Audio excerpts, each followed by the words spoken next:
विरुद्ध जनशक्तीच असणार आहे। कारण ज्या पद्धतीने तुम्ही आज पाहताय नगरपालिका, महानगरपालिका, त्याच पद्धतीने जिल्हा परिषद पंचायत समितीचं इलेक्शन पुढचे उमेदवार लढण्याचा प्रयत्न करतील। परंतु तुमच्या माध्यमातून मी जनतेला एक आव्हान करतो की येणारं इलेक्शन ही लोकशाही वाचवण्याचं इलेक्शन आहे।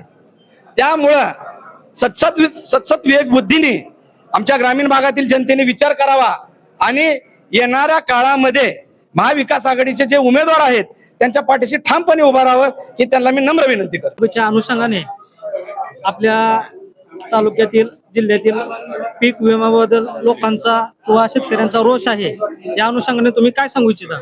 मी आपणास सांगू इच्छितो की आत्ताच हे आमदार जे तुळजापूर तालुक्याचे आमदार आहेत स्वतःला पीक विमा स्पेशालिस्ट म्हणतात, परंतु या मागच्या 2 वर्षामध्ये तुळजापूरच्या शेतकऱ्यांच्या हातामध्ये रुपयाची कवडी आलेली नाही।